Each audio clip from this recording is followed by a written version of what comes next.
Hello, my name is Alex McKinney, and I will be giving a brief overview of Chapter 31, Societies at Crossroads.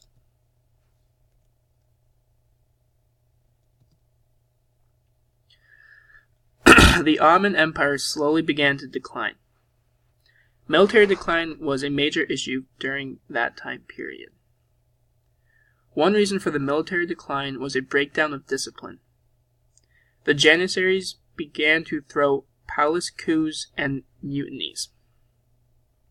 Another reason for the military decline was inferior technology and strategies when compared to the European powers.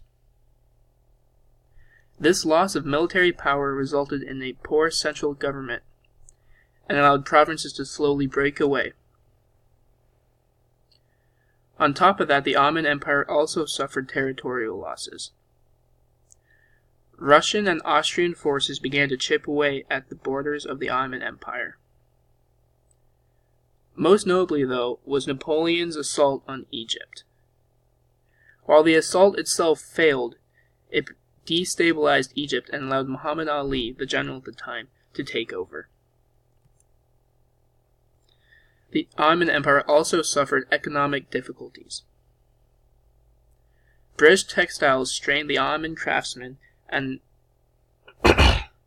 angered them a lot. They also, as a result, became financially dependent, as their goods were no longer cheap or viable.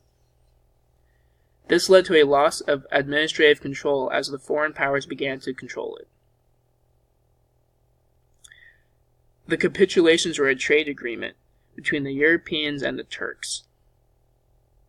This was because they were financially dependent and could no longer handle it themselves. Their costly bureaucracy increased taxation. This led to reform and reorganization. Muhammad II's reform. He focused on secondary education to help facilitate the transition from Muslim mosque education to a more standard and scientific education. His reform also heavily focused on a European-style army. This focus, however, was not widely accepted and resulted in a mutiny. There was also a legal and educational reform. During the Tanzimat era, reform focused on enlightenment and constitutional ideals. These ideals were not always welcomed, which led to opposition. Main opposition was from the Ottoman bureaucracy and religious conservatives. Many of the religious conservatives did not think that the Enlightenment constitutional ideals favored the Islamic religion. The Ottoman bureaucracy also felt like the Sultan had too much power and wanted to impose checks on them.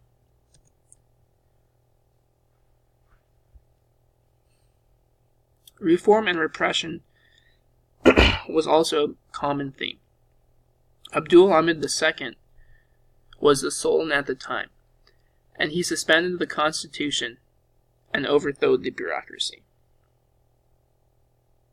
This is because the educated subjects wanted political reform. The Young Turks were Turkish reformers who wanted universal suffrage and freedom. Despite their clamoring efforts, it on the whole was rather ineffective.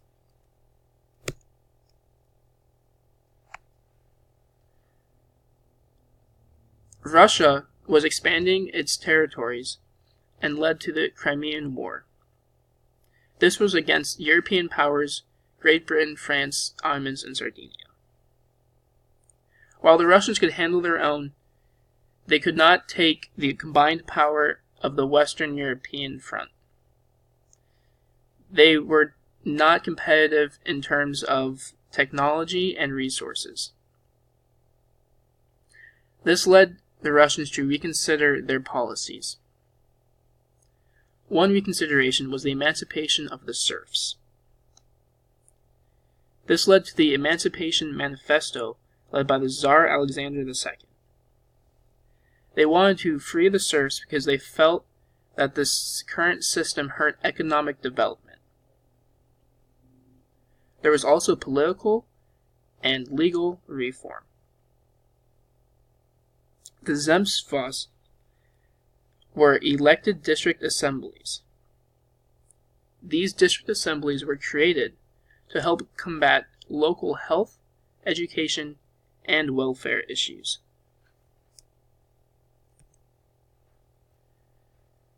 Industrialization also took place in Russia. Sergei Witt created the Witt system. His policies helped to strengthen the economy. One of his main policies was to construct a railway system. This would help trade and link distant cities. He also wanted to create state banks and tariffs to help boost the economy. Industrialization, however, was not popular among peasants. This is because there was a very low standard of living. This standard of living was very similar to other nations in the West that were experiencing industrialization.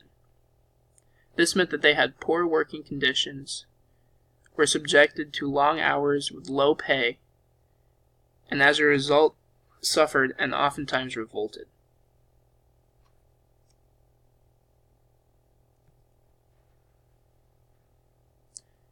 As I just said, this led to repression and revolutions. One substantial group that protested was the intelligentsia. The intelligentsia were a group of educated people who strongly advocated for substantial political and social reform. Despite their efforts, reform was not easily changed. However, there was a lot of repression at the time. There were pogroms, which mean devastation, and these were organized massacres of minorities, mainly the Jewish people. There was also a considerable amount of terrorism at the time. And a group called Land and Freedom began to promote assassinations of political heads. This led to Nicholas II coming into power. Although he was a very despotic ruler and believed in a strong police force to help put down protests. This line of thinking did not go over well and led to the Revolution of 1905. The revolution was sparked by an event that occurred in January. A group of workers who clamored for better conditions marched. The protest was met with gunfire, in which 130 people were slain. This led to the formation of the Duma.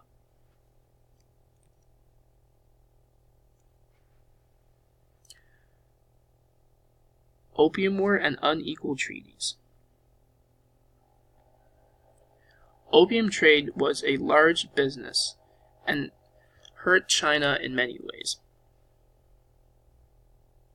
The British East India Company was seeking ways to increase profits. One very beneficial, yet illegal way was the opium trade. They grew the product and then began to ship it to China in exchange for Chinese silver coins.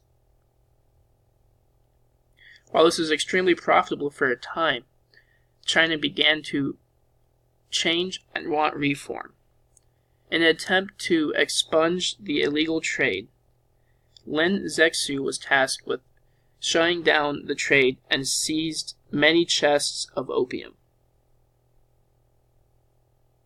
British did not want to hand over this equitable trade deal easily, and as a result led to the Opium War. China was greatly outmatched and did not put up much of a fight. While they were not they did not have the military strength to combat the Europeans. They had the mental resolve to not give in. This led the British to take drastic efforts, and the war carried on for much longer than it needed to. This also led to very unequal treaties, as by the time China did give in, they were in a very weakened state. The main treaty was the Treaty of Nanjing. This was the very unfair treaty that British made the Chinese sign. It effectively ended the Opium War. However, China had to concede on almost every ideal that they had. They were forced to trade with the Western societies and allow settlements.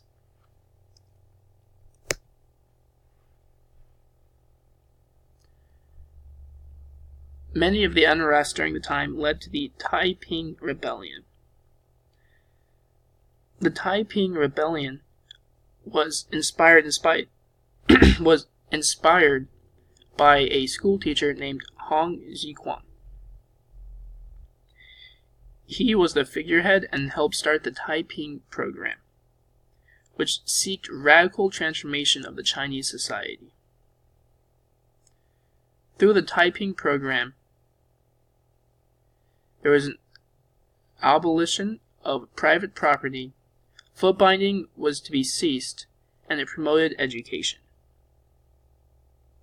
This radical transformation was short-lived, however, as with help from the Europeans, regional armies were able to take back the area and beat the Taipings. Other similar reforms were the self-strengthening movement. This was an attempt by the Chinese government to blend Chinese culture with European technology. This was largely superficial and was not seen as a success. Foreign powers also began to dismantle Chinese tributary states. This led to the 100 Days Reforms, which was a constitutional monarchy with civil liberties. This set change in both a political and educational sense. Zixi, the ruler of their time, felt that foreign powers were trying to overthrow her. This led to her supporting an anti-foreign group known as the Boxers. This rebellion was quickly crushed and led to the end of the Qing dynasty. Japanese society also experienced reform. This was due to a decline in the agricultural and economic productivity of the society. This decline led to conservative reforms. While Japanese society was isolationist, it did eventually cave into foreign pressures. This mainly happened because of U.S. military-naval escalation. Unprepared for this type of military action, it quickly yielded. This led to the end of the Tokugawa rule because many of the people did not trust their leaders. This led to the imperial court to take part in politics for the first time ever. Uchihiro took over after a long civil war and started the Meiji Restoration. The Meiji Restoration had many foreign influences. Mainly Fukuzawa drew from German constitution. This led to the abolition of the social order and the removal of the rights of the daimyo and samurai. They also revamped the tax system to decrease fluctuation and to increase productivity of landowners.